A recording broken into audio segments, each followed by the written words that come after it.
Matagal nang naging pamilyar na bahagi ng pang-araw-araw na buhay ng maraming tao sa iba't ibang bansa ang live stream. Mula sa pagbebenta, pagkanta, hanggang sa pagbabahagi ng mga personal na kwento, buksan mo lang ang iyong cellphone at tiyak na may makikita kang nakikipag-usap ng live sa daan-daan o libu-libong manonood. Ang mundo sa likod ng screen ay tila malapit ngunit puno rin ng distansya at kung minsan naglalaman ng mga bagay na hindi inaasahan ni Numan. Si Mogami sa Japan ay katulad din ng maraming kabataan sa edad na 22, isa siyang sikat na streamer sa Japan, masayahin, palakaibigan at laging may kaakit-akit ng ngiti. Tuwing umaga, binubuksan niya ang kanyang live stream para makipag-usap sa mga manonood na tila ba isa itong hindi maiiwasang gawi para sa kanya at sa kanyang mga taga-subaybay na laging nag-aabang. Ganoon din ang umagang iyon. Sinalubong ng Tokyo ang bagong araw sa ilalim ng banayad na sikat ng araw at ang tren ng Yamanote Line ay patuloy na dumadaan sa di kalayuan. Si Mogami ay nakatayo sa harap ng kamera. Ang kanyang malinaw na boses ay nangingibabaw sa gitna ng di mabilang na mga pamilyar na komento. Ang screen ay nananatiling maliwanag, ang chat ay patuloy na gumagalaw at lahat ay tila normal. Ngunit sa libu-libong nanonood, may isang taong hindi lang nanonood. Hindi siya nagtatype ng komento, hindi siya nakaupo sa likod ng screen. Siya ay nasa napakalapit na lugar, isang distansya na sapat upang mula sa live stream na iyon walang anumang babalik sa dati. Para kay Mogami, sa mga manonood at sa buong Japan, nagsimula ang lahat sa isang umagang tila pangkaraniwan. Mahigit 9:00 ng umaga noong 11 ng Mayo 2025, si Mogami, isang 22 taong gulang na babaeng streamer, ay binuksan ang kanyang cellphone at sinimulan ang kanyang live stream gaya ng dati. Sa araw na iyon, pinili niyang gawin ang isang walking challenge sa kahabaan ng Yamanote Line, isang paikot na linya ng tren sa gitna ng Tokyo na isang sikat na uri ng challenge sa mga streamer. Nagsimula si Mogami mula sa Takadanobaba Bus Station, naglalakad habang nakikipag-usap sa kanyang mga manonood sa pamamagitan ng live broadcast. Lumiko siya sa isang maliit at tahimik na kalye, mga 300 metro ang layo mula sa istasyon. Ang lugar na iyon ay sakop ng distrito ng Shinjuku. Noong umagang iyon, malinaw ang langit, kakaunti ang tao sa kalye at tila payapa ang lahat tulad ng dati, hanggang sa bigla at marahas na nangyari ang lahat. Sa kalagitnaan ng kanyang pagsasalita, biglang naputol ang boses ni Mogami at napalitan ng isang sigaw. "Tulungan niyo ako!"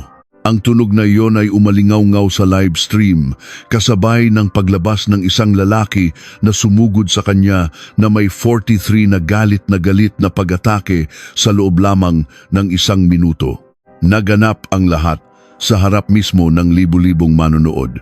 Hindi na ito isang entertainment broadcast. Ito ay isang pampublikong pagpaslang na ipinalabas ng live, walang putol. Agad na nagkagulo ang chatbox.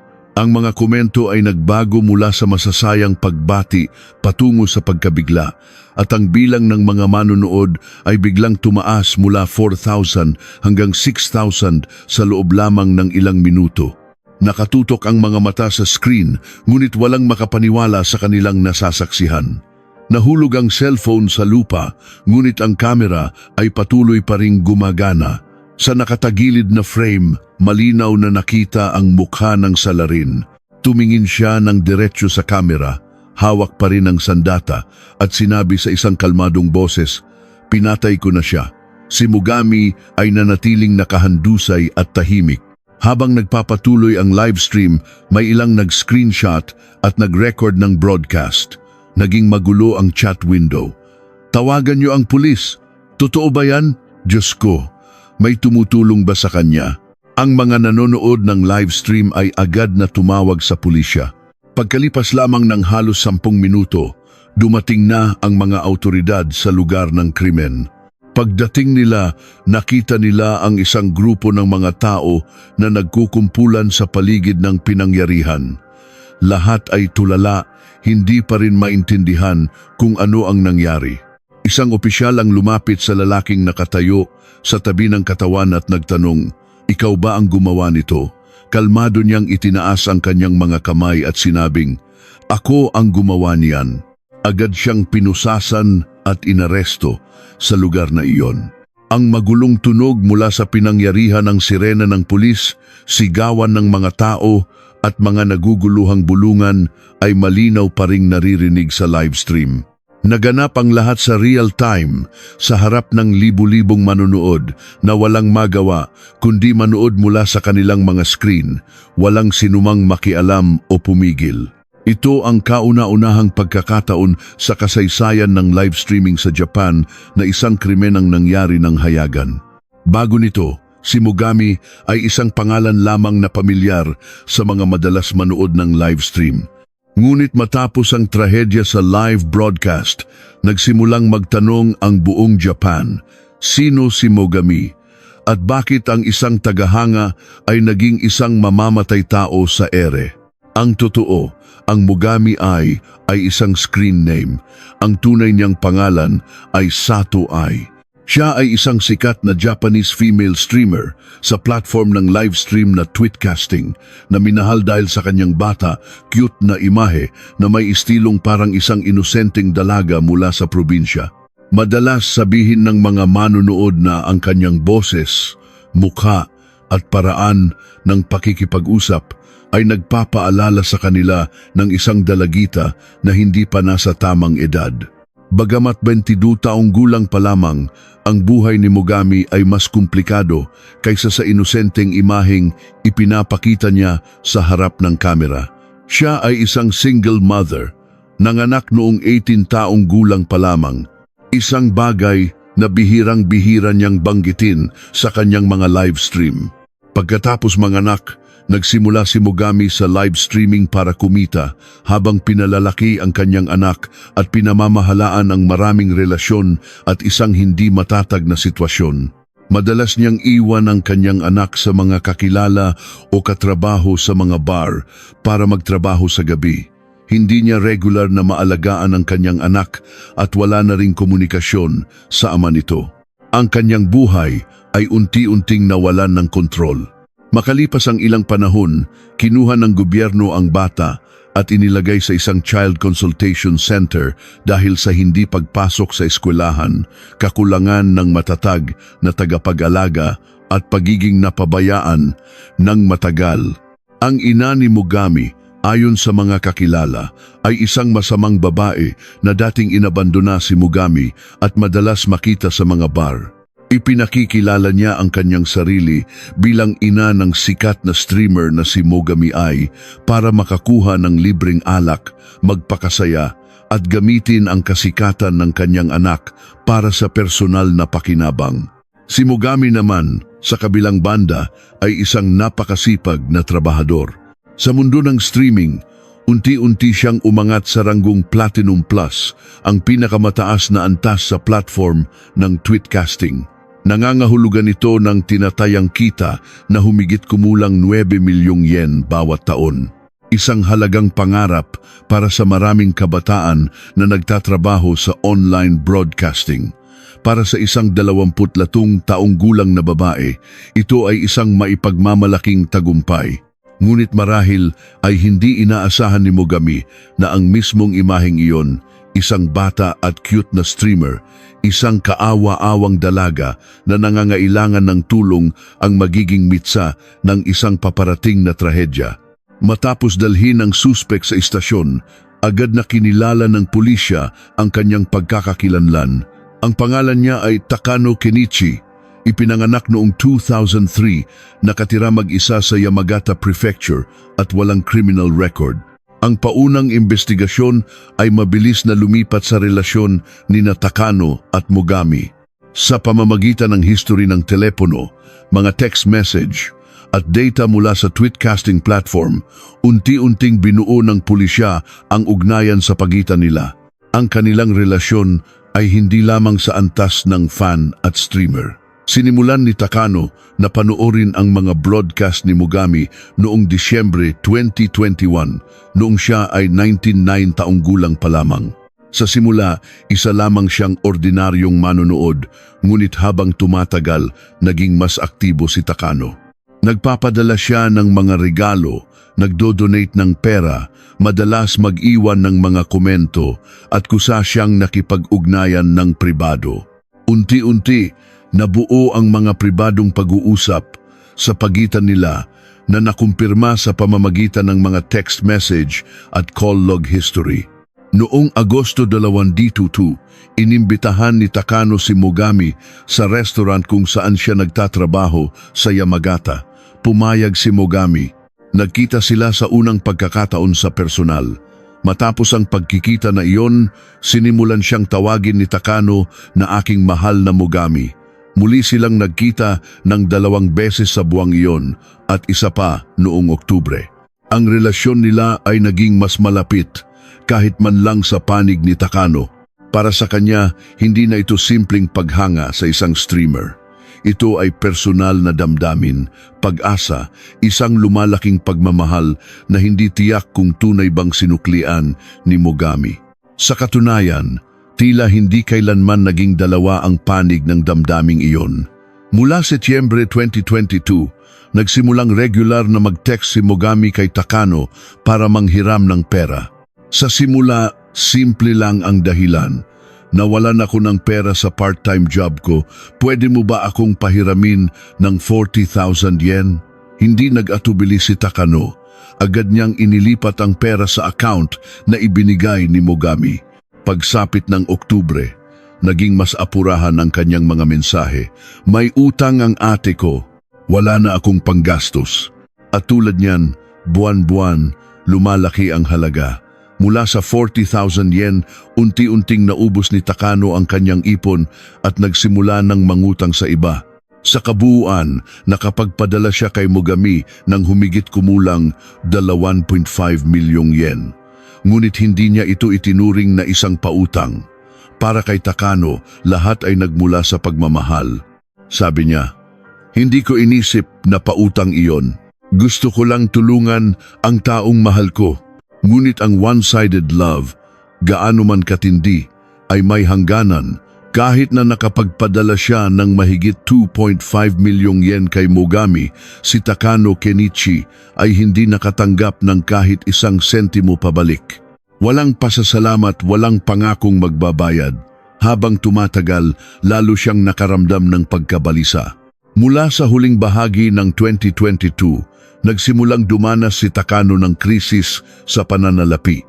Wala na siyang kakayahang magpatuloy sa pagbibigay, ngunit patuloy pa ring nagpapadala si Mogami ng mga mensahe ng paghingi ng tulong. "Hindi ko na talaga kaya. Umiiyak ako araw-araw. Gusto ko nang mamatay." Muli siyang lumambot at nagpadala ulit ng pera kay Mogami. Ngunit ang pinakamasakit sa kanya ay hindi lamang ang perang nawala. Ayon sa isang kakilala ni Takano, ginamit ni Mogami ang pera para pumunta sa mga bar, lalo na sa mga boys bar, kung saan nagbabayad ang mga babae para pagsilbihan ng mga lalaki ng alak, kausapin at aliwin. Doon, si Mogami ay umorder ng mamahaling champagne, nakipaglandian sa mga lalaking staff at gumastos na parang walang pakialam. Sa kanyang mga live stream, madalas din siyang lumabas kasama ang mga lalaking BJ, broadcasting jockey. Nakikipag-usap ng malapit at patuloy na ipinagmamalaki ang kanyang marangyang pamumuhay sa social media. Lahat ng ito ay nagpabagsak kay Takano. Naramdaman niyang naloko siya, nahihiya dahil sa kanyang pagiging tanga at galit na galit nang mapagtanto niyang isa lamang siyang pitaka na walang awang kinukuhanan ng pera. Pagsapit ng Disyembre 2023, nagpasya siyang magsampa ng kaso laban kay Mogami sa Utsunomiya District Court. Hinihiling na ibalik niya ang 1,050,800 yen kasama ang 3% interest. Sa huli, pumanig ang korte kay Takano na nangangahulugang obligadong ibalik ni Mogami ang buong halaga. Ngunit hindi pa rin nagbayad si Mogami. Hindi lang yun, pagsapit ng Mayo 2024, bumalik siya sa regular na pag-stream sa tweetcasting. Dumami ang kanyang mga manonood at tumaas din ang kanyang kita. Muling naabot ni Mogami ang ranggong Platinum Plus na may kita na sinasabing umaabot sa milyon-milyong yen bawat buwan. Ngunit sa kabila ng malaking kinikita, hindi niya ibinalik kahit isang sentimo kay Takano. Si Takano, na dating umubos ng kanyang ipon at nangutang pa para tulungan siya, ay ngayon ganap ng binaliwala. Walang pasasalamat, walang tugon. Samantala, si Mogami ay patuloy na lumalabas sa harap ng kamera na may masayang mukha, namumuhay ng komportable na parang walang utang na umiiral. Lumipas ang panahon at ang pananahimik ni Mogami ay hindi na lang simpleng kawalan ng pakialam para kay Takano. Ito ay isang ganap na pagtatakwil. Sinimulan niyang subaybayan ng mabuti ang bawat kilos niya. Alam niyang tumataas muli ang kita niya. Alam niyang patuloy siyang gumagastos sa mga luho. At alam niyang may kakayahan siyang magbayad, ngunit hindi niya ginagawa. Ilang beses siyang sumubok na makipag-ugnayan sa pamamagitan ng text message, ngunit katahimikan pa rin ang sagot. Mula sa simula ng 2025, si Takano ay dumanas ng matinding mental breakdown. Sa kanyang paningin ngayon, hindi lamang siya biktima ng panloloko, kundi isang bigong talunan sa isang one-sided at puno ng ilusyon na pag-ibig. Nagsimula siyang mag-post ng maraming status sa social media na puno ng desperasyon at pakiusap. Pakiusap, ibalik mo ang pera. Nabubuhay ako sa utang. Kahit isang bahagi lang ang ibalik mo, magpapatuloy akong mabuhay.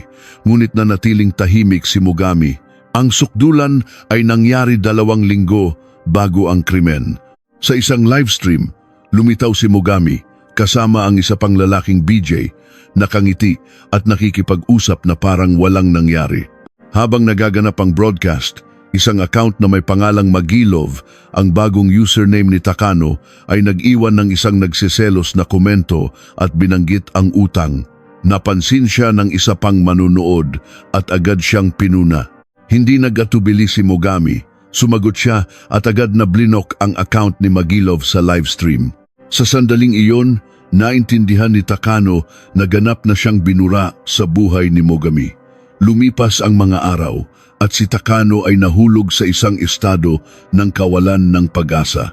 Hanggang sa hapon ng ika-7 ng Mayo 2025, nagpadala siya ng huling mensahe sa pagkakataong ito sa bagong fiancé ni Mogami sa social media. Ang tono ay hindi na nanunumbat kundi nagmamakaawa. Pakiusap, sabihin mo sa kanya na bayaran ng pera ko. Hinahabol na ako ng mga financial company. Kung maibabalik lang ang perang iyon, makakapagpatuloy ako sa buhay. Ngunit ang mensaheng iyon ay sinalubong din ng katahimikan tulad ng lahat ng ipinadala niya sa loob ng halos 1 taon. Noong ika-10 ng Mayo, isang araw bago mangyari ang trahedya, lumitaw pa rin si Mogami sa live stream na parang walang nangyari. Ipinagpatuloy niya ang kanyang walking challenge sa kahabaan ng Yamanote Line, nakikipag-usap habang tumatalon at naghahagis ng walang laman na lata, nakikipagbiruan sa isa pang lalaking BJ. Ang screen ay maliwanag at ang kanyang ngiti ay maningning pa rin. Tahimik na pinanood ni Takano ang buong broadcast.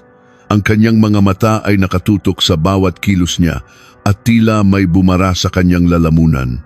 Sumasayaw siya sa sikat ng araw habang siya ay nakaupo sa isang masikip na silid na papaligiran ng kahihiyan, utang at pakiramdam ng pagiging inabandona. Kinaumagahan, ika-11 ng Mayo, umalis si Takano sa Utsunomiya.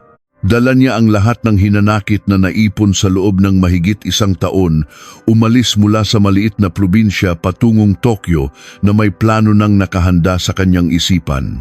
Noong umaga ng ika-11 ng Mayo 2025, sinalubong ng Tokyo ang isang payapang umaga. Walang nakakaalam na sa loob lamang ng ilang oras, Isang pagpatay ang magaganap sa liwanag ng araw at sa harap ng libu-libong mga mata na nanonood sa pamamagitan ng screen. Alas 9 kaparte ng umaga, binuksan ni Mogami ang kanyang live stream. Nakatayo siya sa Takadanobaba Station sa gitnang bahagi ng Shinjuku, masayang binabati ang kanyang mga manonood. Sa araw na iyon, ginagawa niya ang isang walking challenge sa kahabaan ng Yamanote Line, naglalakad habang nakikipag-usap at tinutuklas ang Tokyo sa isang malapit at totoong paraan. Sa live broadcast, ngumiti siya at sinabing, "Magiging isang masayang paglalakbay ito ngayon. Tuklasin natin ang Tokyo gamit ang ating mga paa." Sa parehong oras, sa isang lugar na halos 100 kilometro ang layo, si Takano Kenichi ay umalis na mula sa Utsunomiya, Tochigi Prefecture, bandang 7:45 ng umaga. Sa loob ng kanyang backpack ay isang matulis na bagay. Sa bulsa ng kanyang damit ay ang kanyang smartphone. Ang kanyang mukha ay wala ng bahid ng pag-aalinlangan. Hindi na siya ang lalaking desperadong nagmakaawa na ibalik ang kanyang pera. Ngayon, isa na siyang taong nakarating sa puntong hindi na makakabalik. Naglakad si Takano habang sinusubaybayan ang live stream ni Mogami. Bawat frame, bawat hakbang, bawat salita, itinutugma niya ang mga imahe sa video sa totoong tanawin sa labas. Ang mga gusali sa likod niya, mga signboard, mga kanto, bawat sulok ng kalye, lahat ay mga palatandaan na gumagabay sa kanya. Nang humarap si Mogami sa kamera at ngumiti, sinasabing, "Ito ang Takadanobaba Station, malapit na ako sa Shinjuku." Natigilan si Takano. Tumingala siya at ang tanawin ay magkatugma. Alam niyang napakalapit na niya, napakalapit. Nagpatuloy sa paglakad si Mogami, hawak ang telepono habang nagli-livestream at nakikipagtawanan sa mga manonood. Matapos umalis sa Takadanobaba Station, naglakad siya ng mga 300 metro sa isang maliit at tahimik na kalye. Ang hangin sa umaga ay sariwa at kakaunti ang mga tao. Sa broadcast, masigla siyang nakikipag-usap sa mga manonood. Wala siyang kamalay-malay na ilang metro lamang sa likod niya. Si Takano Kenichi ay tahimik na sumusunod. Agad siyang nakilala ni Takano ang pamilyar na tindig, ang hakbang na hindi maipagkakamali. Mula sa malayo, nagsimula siyang mag-video. Ang malalim na boses ni Takano ay maririnig sa clip. Ito ang lugar. Kung bababa ka ng kaunti, makakarating ka roon. At pagkatapos ay lumapit siya sa kanya. Si Mogami ay nakatalikod, nagli-livestream pa rin, ganap na walang kamalay-malay na may lumalapit mula sa likuran. Sa loob ng halos 1 minuto, unti-unting lumapit si Takano, ang kanyang mga mata ay nakatutok sa target. Ang screen ay nanatiling maliwanag. Ang boses ni Mogami ay patuloy na naririnig hanggang sa ang kanyang huling kaswal na salita ay pinutol ng isang nakakakilabot na sigaw, "Tulungan niyo ako." Ang sigaw na iyon ay umalingaw-ngaw sa live stream. Nagulantang ang mga manonood, walang nakaintindi kung ano ang nangyayari. Ang mga sumunod na tunog ay sapat na para manindig ang balahibo ng sinuman. Tunog ng magulong takbuhan, pagpupumiglas at pagkatapos ay katahimikan.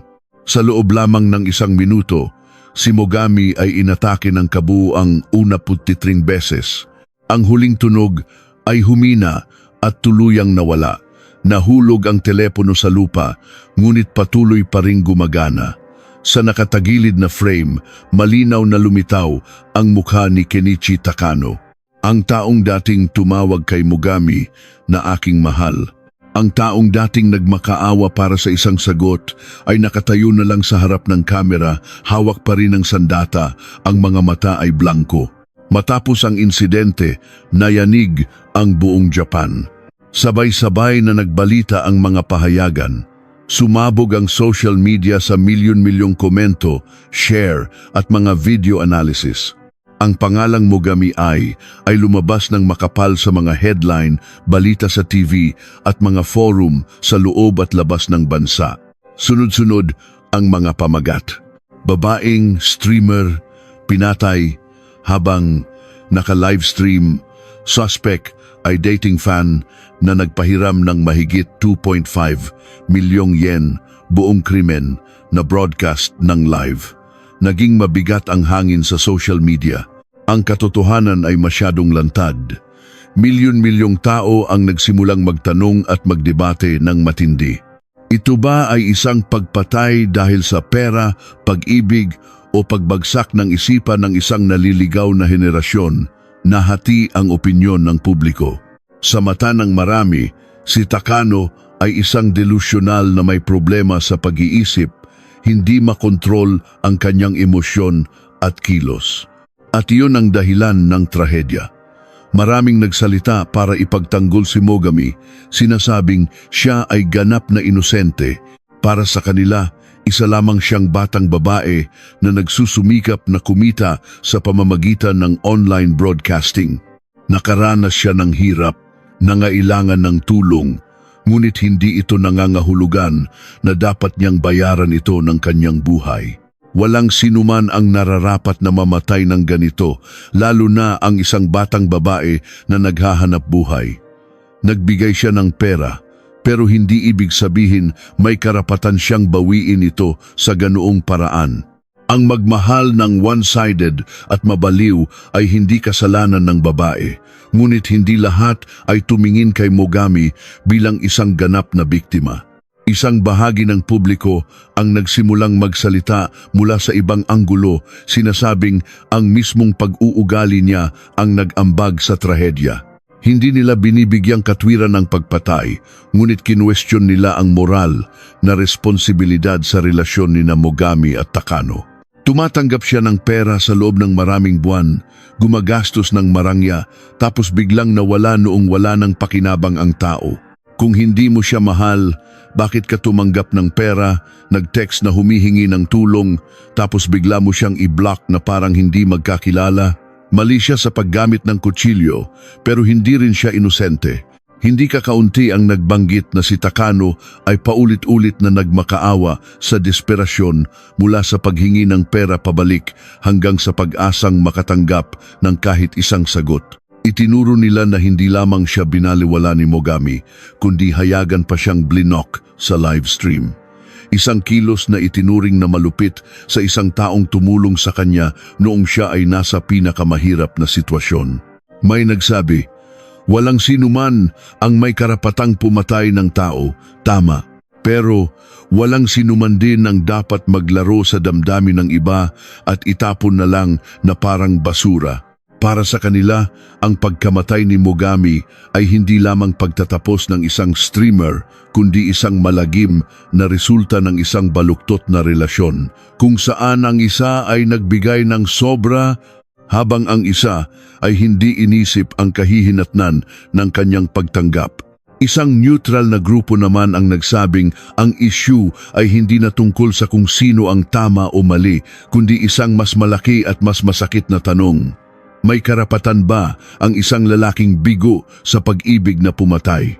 O ang isang babaeng tumanggap ng pera at pagkatapos ay itakwil ang taong tumulong sa kanya ay nararapat bang parusahan? Tinawag ito ng media sa Japan na isang kaso na salamin ng lipunan dahil dito lahat ng madilim na aspeto ng modernong lipunan ay lumitaw. Ang kalungkutan at problemang mental ay lalong nagiging karaniwan sa mga kabataan. Ang kultura ng live stream kung saan ang emosyon ay ginagawang kasangkapan para kumita. Virtual na pag-ibig, totoong pera at totoong kahihinatnan. At sa huli, ang kawalang pakialam, pananahimik at kawalan ng magawa ng online community na tanging nanonood lang hanggang sa huli na ang lahat. Sa gitna ng debate, nanatiling tahimik ang pamilya ni Mogami, walang kumpirmasyon, walang pagtanggi, walang pakikilahok sa anumang diskusyon. Gayunpaman, nagsimulang magsalita ang ilang malapit na kaibigan ni Mogami. Hindi sila nagpaliwanag o nagtanggol, kundi nagbigay ng isang malinaw na pakiusap. Itigil niyo na ang paghalungkat sa kanyang nakaraan. Hayaan niyo siyang magpahinga. Walang sinuman ang may karapatang kwestiyunin ang pribadong buhay ng isang babaeng pumanaw na. Gayunpaman, patuloy na nahati ng malalim ang social media. Sa isang panig, itinuturing si Kenichi Takano bilang tunay na biktima, isang malungkot na lalaki na ginamit ang damdamin sa mahabang panahon hanggang sa bumagsak ang kanyang isipan. Nanawagan sila para sa kanyang pagpapawalang sala. Iginigiit na kung hindi dahil sa manipulasyon at kalamigan ni Mogami, hindi sana nangyari ang trahedya. Ang kabilang panig naman ay hindi tumatanggap ng anumang dahilan para bigyang katwiran ang krimen. Para sa kanila, si Mogami ay inatake sa liwanag ng araw at sa harap ng libu-libong tao. Walang sinuman, gaano man nasaktan, ang may karapatang kumuha ng buhay ng iba. Isang buhay ang nawala, isang kriminal ang nakakulong, ngunit ang debate ay hindi pa rin natatapos. At sa gitna ng lahat, naroon ang imahe ng isang batang babae na dating nag-broadcast tuwing umaga na ngayon ay naging simbolo ng isang lipunang nagtatalo sa pagitan ng awa at paghusga. Matapos ang kaso, pumasok ang media sa Japan sa ikalawang yugto, hindi na lang nag-uulat kundi naghuhukay ng mas malalim. Lumitaw ang sunod-sunod na mga artikulo, video, at investigative report na naglantad sa isang sistema ng live streaming na tahimik na ginagamit ang emosyon ng mga malulungkot na tao para kumita ng pera. Maraming batang babae, karamihan ay nasa edad 18 hanggang 25, ang nag-broadcast na may imaheng marupok at madaling masaktan. Nagkukuwento sila na may sakit, walang trabaho, may utang sa tuition o inabandona ng mga magulang. Madalas silang mag-text para humingi ng tulong, manghiram ng pera sa mga fan, magpadala ng bank account number at pagkatapos ay biglang maglalaho. Sa mga ito, ang pinakasikat ay isang babaeng may palayaw na witch Richan. Hayagan niyang ibinahagi ang kanyang mga sikreto sa panggagamit ng pera ng mga lalaki sa social media at nagbenta pa ng isang PDF guide para sa ibang mga babaeng streamer kung saan may isang pangungusap na gumimbal sa publiko. Kapag naparamdam mo sa isang tao na may kasalanan siya kung hindi kanya tutulungan, nagtagumpay ka na. Ang mga dokumentong ito ay mabilis na napansin ng pulisya at humantong sa sunod-sunod na investigasyon at pag-aresto. Si Mogami, kahit hindi hayagan tulad ni Rii-chan, ay hindi rin nakaligtas sa opinyon ng publiko. Sinimulang halungkatin ng mga netizen ang bawat detalye ng kanyang nakaraan. Ang mga text message na humihingi ng tulong pinansyal, mga patunay ng paggastos sa mga bar ng lalaki, mga larawan na nagpapakita ng marangyang buhay sa social media kahit na palagi siyang nagrereklamo ng kahirapan, at lalo na ang hindi pagbabayad ng utang kahit na may desisyon na ang korte. Ang kwento mula sa isang simpleng kaso ng pagpatay ay nagbukas ng isang madilim na sulok na iilan lamang ang nakakaalam kung saan ang emosyon ay ginagawang kasangkapan at ang kabutihang loob ay nagiging kahinaan para pagsamantalahan. Bukod dito, pinilit din nito ang gobyerno, mga live streaming platform at mga mambabatas sa Japan na harapin ang isang katotohanan: ang social media ay hindi na isang laro. Ito ay isang totoong lugar kung saan ang pera, emosyon at maging ang buhay ng tao ay nakataya. Maraming kabataan sa Japan, lalo na ang mga lalaki, ang namumuhay sa pag-iisa.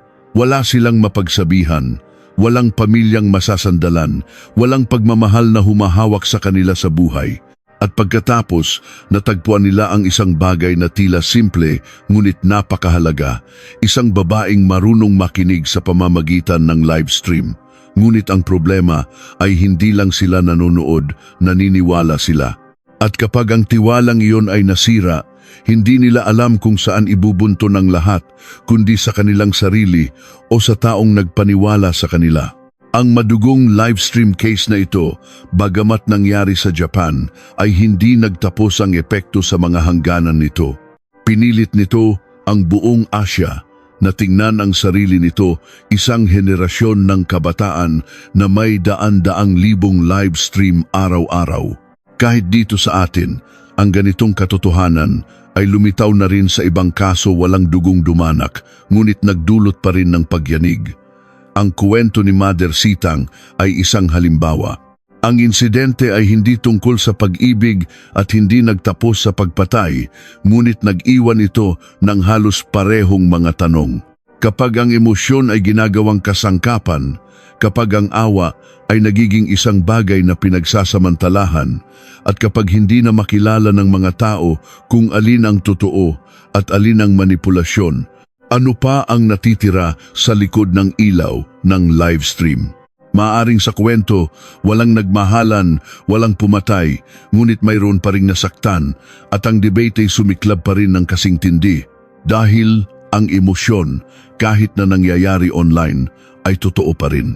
At ang sakit, kahit walang kutsilyo, ay kayang sumugat ng napakalalim.